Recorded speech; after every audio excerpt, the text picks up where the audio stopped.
I'm glad to have you on. And I know yesterday we got into, so we talked about this in the first segment, the podcast. You wrote a very nice note on Instagram, which was entirely unnecessary. I don't want to say apologizing because you shouldn't apologize, but I hope people see that we can have a disagreement and not hate each other. I think that's actually productive. Yeah, and I think so too. And what I'd said to you before we started was that there's what I always try to do with a podcast is try to have a conversation, like two friends just hanging out. And that's what I tried to do at the beginning. And I felt like you kind of had talking points that you wanted to go over, and I wanted to make it more conversational. So I suggested we start drinking, and which is fine for a little while. One would say you almost pressured me to begin drinking. I would say that too.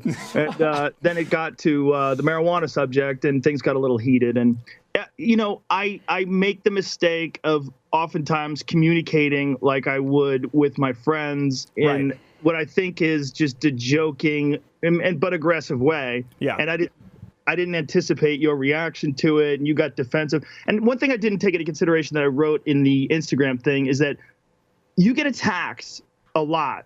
This is true. You get attacked a lot in a kind of a scary way. And I think you've done some really bold things and some really courageous things, like the whole Muhammad thing. I mean, you didn't have to do that, and you did it, and it's a really dangerous thing. And you get attacked so much that you're always kind of thinking that someone's setting you up. And I didn't want you to think that I was setting you up, and I had no intention whatsoever when you came on to set you up. I genuinely like you. I think you're a good guy, and I like talking to you, and I like talking to you off air. And I was trying to kind of recreate off air, on air, and it didn't seem like it was happening at the beginning of the podcast, and so that's why I suggested booze. Well, no, I appreciate it. And looking back kind of on yesterday, because if you look at kind of obviously the backlash, I think for both of us involved, what do you think, and I'll say, what do you think we should have done differently to be more productive, I guess? Oh, we definitely shouldn't have gotten drunk, for me. I wasn't drunk.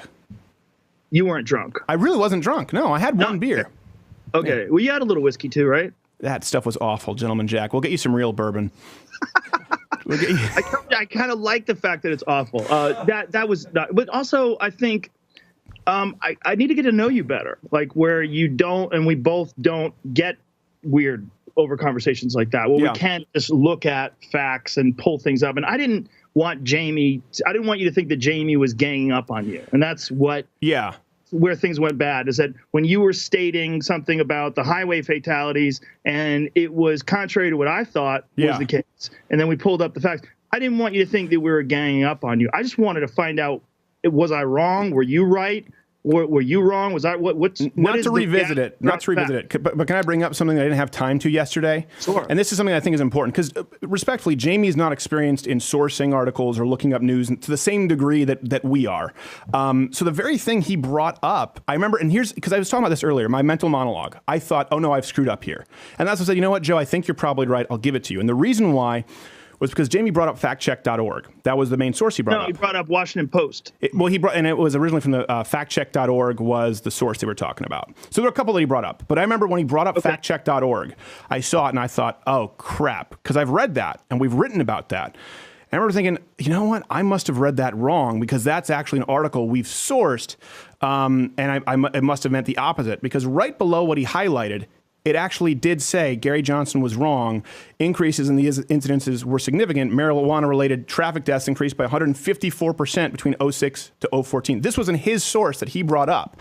So my point is, I can't read it, right? And this is why I get defensive. I can't read it because this TV's not working. I can't know what Jamie's bringing up. I'm going on memory.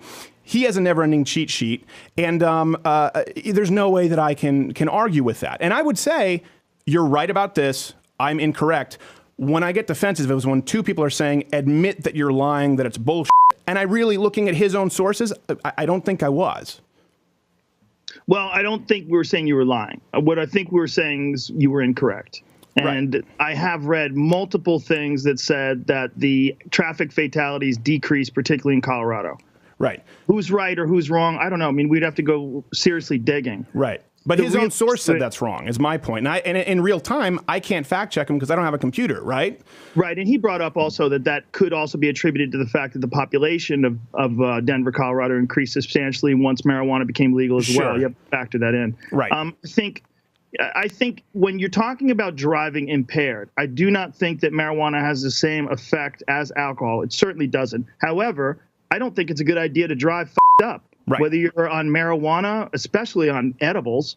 I mean, edibles hold on a second. That wasn't even a part of the equation. I really would advise against that. Yeah, absolutely. I think we both dug in our heels and we agreed probably on a lot more than we disagreed. I think you're right. I think we definitely both dug in our heels. And like I said, there's a lot involved in that. First of all, I got a hangover from this goddamn pipe that you left me. Really? Oh, yeah. I'm going to send you an article on how to use it properly. Oh, yeah, the tobacco. I was high as a kite from it, for sure. From the tobacco? Yes, yeah. Before I even started drinking, my head was spinning because I definitely was inhaling a bunch of times. You shouldn't do that. And I don't say that because of high. I said because you can actually get little flecks of tobacco in your lungs. That's not filtered. Yeah, I just got here from a yoga class. I took a 90-minute yoga class. I might have coughed some of that up in there. You might cough it up. I might have, some little flakes of tobacco might have come out. Why is Joe behaving like the girl from The Exorcist? And I would say this. I will say in my mind too. So I thought, well, did I screw up? And I looked back now, and we talked about it early in the show. I don't think I did. I don't back down the statements that I've made as far as my position. I don't think that you're wrong. My point is, if you look at the articles and how we sourced it, I knew we weren't bullshitting. And I know because, like you said, the left is always going, they're full of shit. This is a lie. I know, hold on a second. This went up. We had a AAA study, the fact check study. There's a difference between bullshitting and having a difference of opinion looking at interpreting data. And I wanted to make that clear because I will still say the jury can be out and you may be right. But it was certainly, I think, a study worthy of note. And then on my side, what I would change is because I know you're Joe Rogan, obviously. I mean, alpha brain, alpha male. I've seen you run roughshod over people who are like, well, okay, Joe. And they get scared. And I didn't want to be that guy because I knew you wouldn't respect that guy who just goes, okay. Maybe you would. Well, I mean, I didn't want you to be defensive, if that's what you mean. I didn't expect you to dig your heels in. I didn't expect you to be submissive either. I just wanted to have a conversation. Yeah. It just didn't go well. You know, there's a bunch of factors. But it's only part of it that didn't go well, which is fascinating because we had a 5-hour podcast. I mean, that was a fucking long podcast. Yeah. And out of that podcast, what was it, like 20 minutes of it, we talked about pot, and that's all anybody is focusing on. That's because that's what Jamie uploaded as a highlight too. No, he didn't. Oh, did somebody upload it as a highlight? Maybe somebody else did. I don't know. No, I think somebody else did. Yeah. But either way, the conversations that we had before that were very civil. Yeah. And then we ended very civil too. But I think people have this tendency to gravitate towards conflict. They enjoy it. It's like, have you ever gone to, I'm sure you have, you go to a fighter's page after a UFC bout and you read all the shit talk that people say to them? I mean, it's horrendous. I mean, my favorite page is Mark Hunt's after his fights or something happens. You just read it. He's just like, fucking steroids, mate.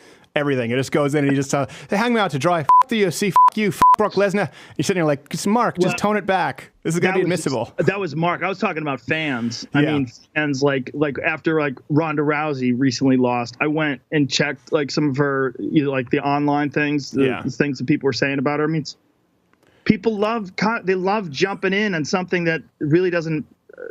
They're not really connected to it, but they connect themselves to it. They love conflict where essentially nothing is at stake for them, but they can really get whatever rocks off they have. And thank you so much for being here, sir. We appreciate it. I'm glad hopefully people see this and think, oh, okay, well, listen, maybe they don't hate each other.